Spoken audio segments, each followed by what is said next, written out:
Hello and welcome. This is Manpreet Singh from Government College Bhadra.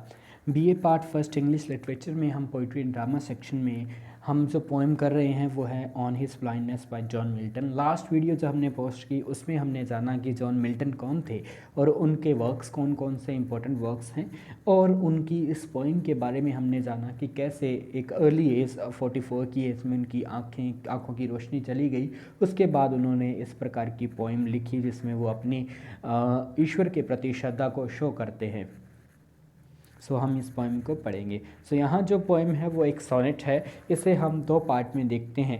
इसकी first 8 lines जो हैं वो इसका ऑक्टेव पार्ट है और लास्ट जो 6 लाइन है वो इसका सस्टेट पार्ट है। ये पेट्रार्किन मॉडल की पोएम है। इसमें 4-4 के जो क्वार्टरन बना के और एक कपलेट नहीं रखी गई।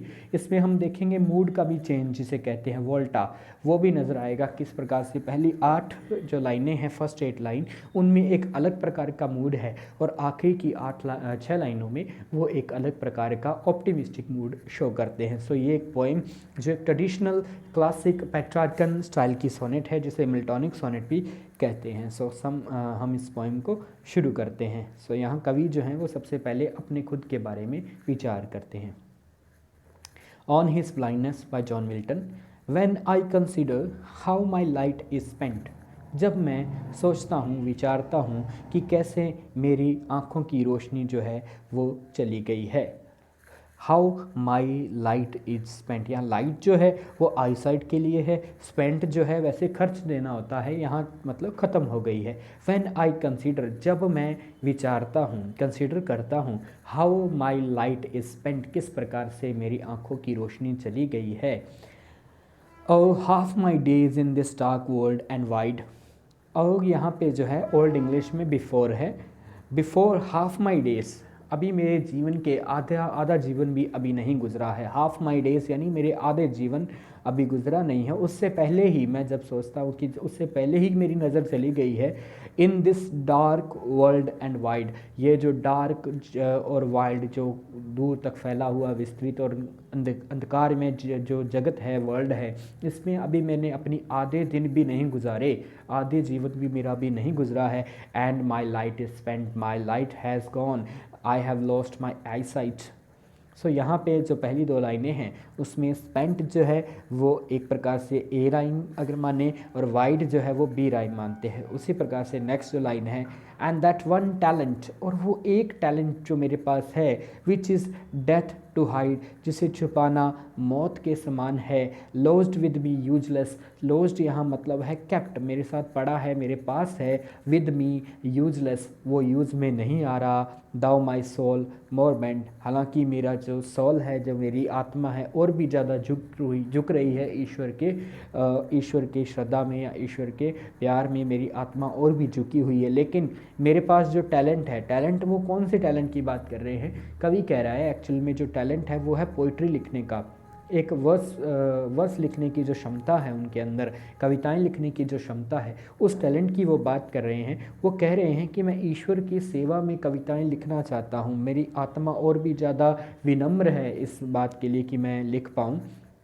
और जो वो मेरा टैलेंट है, that one talent which is death to hide, जिसे छुपाना मौत के समान है, वो talent lost with me useless, वो मेरे साथ मेरे पास पड़ा है यूजलेसली, बिना किसी काम के। यानी कि मेरे पास कविताएं लिखना तो मुझे आता है परंतु मेरी क्षमता नहीं है कि मैं देख नहीं सकता, इस कारण से मैं लिख नहीं पा रहा और उस टैलेंट को मैं अपने ईश्वर की सेवा में यूज़ नहीं कर पा रहा। यहाँ फर्स्ट 4 लाइन्स जो हैं इसमें हम देखते हैं spent, wide, hide, bent, A B B A, इस प्रकार से राइम स्कीम फर्स्ट 4 लाइन्स की है।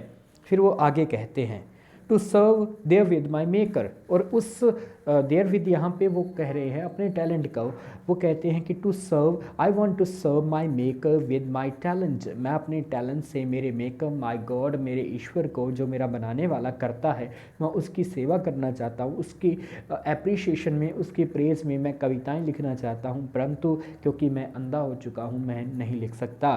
And present my true account, और at last I will present my true account. मैं अपने कर्मों का लेखा जोखा देना चाहता हूँ और दे पाऊँगा, ताकि मैं ईश्वर के कि मैंने ईश्वर की सेवा में, उनके स्तुति में, उनके प्रशंसा में कविताएं लिखी।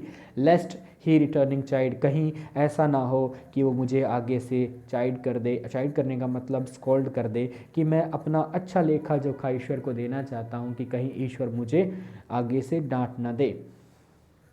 फिर वो खुद ही सोचते हैं, doth God exact day labour light denied, क्या ईश्वर आगे से एग्जैक्ट मतलब इच्छा करते हैं, मांगते हैं, डिमांड करते हैं, क्या ईश्वर मांगते हैं डे लेबर, क्या हार्ड वर्क ईश्वर मांगते हैं।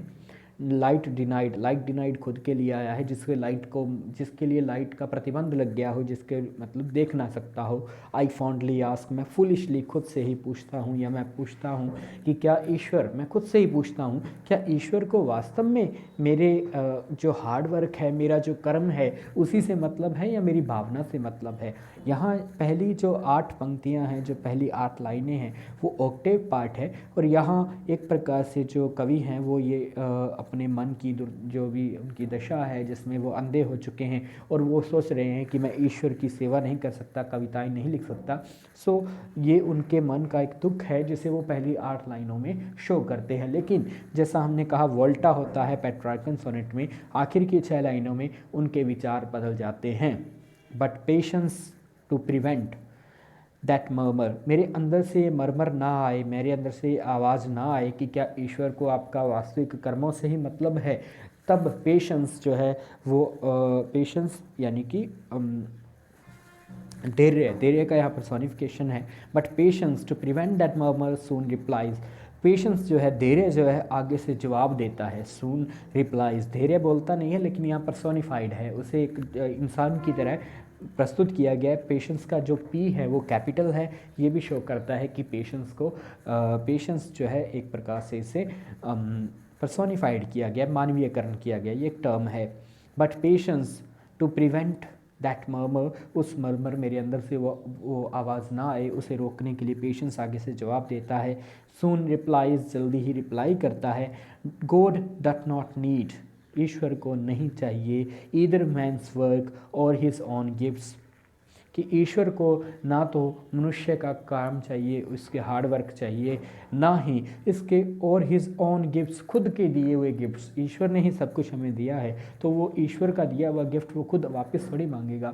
सो यहाँ वो जो पोइट है वो कह रहे हैं कि मुझे पेशेंस आगे से जवाब देता है, धैर्य आगे से जवाब देता है। उनके विचार बदल गए हैं, पहले वो दुखी थे, अब वो पॉजिटिवली सोच रहे हैं कि ईश्वर को मेरे कर्मों से मतलब नहीं है, उसे मेरे मन की भावना से मतलब है। गॉड डथ नॉट यहाँ पे डज नॉट है, जो ओल्ड इंग्लिश में डथ नॉट लिखा है। God doth not need either man's work or his own gifts, who best bear his mild yoke, और वो व्यक्ति जो best bear his mild yoke, जो ईश्वर के दिए हुए योग को, योग होता है बर्डन, वैसे योग जुआ होता है जिसमें बैल को जोता जाता है, जैसे बैलगाड़ी का जुआ। सो योग जो माइल्ड योग, ईश्वर का दिया हुआ जो योग है, जो बर्डन है, जीवन है, जो भी उसने ईश्वर ने हमारे ऊपर जो भी डाला है, जो भी भाग्य हमारा लिखा है, जो व्यक्ति उस बर्डन को, उस भार को बेस्टली बियर करता है, सहता है, दैट सर्व हिम बेस्ट, ईश्वर की मर्जी को जो स्वीकार करता है, वही ईश्वर का सबसे अच्छा सेवक है। हिज स्टेट, ईश्वर की जो स्टेट है, ईश्वर की जो पोजीशन है, इज़ किंगली, उसकी जो स्टेट है, उसका जो स्थान है वो राजाओं जैसा है।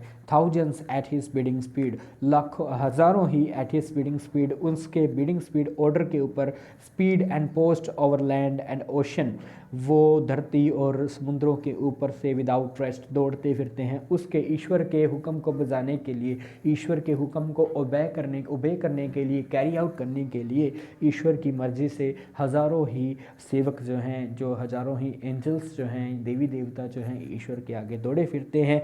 दे ऑल्सो सर्व, वो तो सेवा करते ही हैं, इसके अलावा they also serve who only stand and wait, वो भी सेवा करते हैं जो सिर्फ खड़े रहते हैं और वेट करते रहते हैं कि ईश्वर हमें कोई आज्ञा देगा, या ईश्वर की मर्जी को जो स्वीकार करता है वही ईश्वर का सच्चा सेवक है। सो यहाँ कवि जो है इन 8 आखिरी 6 लाइनों में एक अलग ही मूड में नज़र आते हैं, और वो खुद को तसल्ली देते हैं कि ईश्वर की सेवा करने के लिए ज़रूरी नहीं है कि आपको हार्ड वर्क करना हो। सो यहाँ जो लाइनें हैं इनमें हम देखते हैं उसी प्रकार से आगे जो है जो फिफ्थ लाइन है प्रेजेंट, सिक्स्थ लाइन है चाइल्ड, सेवन्थ लाइन है डिनाइड। इस प्रकार से ए बी और लास्ट में A, but patience to prevent. यहाँ पे एक ही rhyme scheme A B B A 8 लाइनों में हमें नज़र आती है। उसके बाद आखिरी की जो 6 लाइनें हैं वो हैं सी डी ई। इस प्रकार से जो सस्टेड पार्ट है उसे इस प्रकार की फिक्स राइम दी गई है। सो ये जो पोइम है वो है एक सोनेट, मिल्टोनिक स्टाइल की Petrarchan sonnet by John Milton. आप इसे पढ़ें, इसमें अगर आपको कोई समस्या आती है तो आप क्वेश्चन कर सकते हैं। ये जो टेक्स्ट है इसे PDF फॉर्म में मैं व्हाट्सएप पे भी शेयर कर रहा हूँ, वहाँ से भी आप पढ़ने का प्रयास कर सकते हैं। इसके अलावा बुक से भी आप पढ़ें, तो वहाँ भी अगर आपको कोई समस्या हो तो आप मैसेज करके या फिर YouTube पे कमेंट करके भी पूछ सकते हैं। Thank you.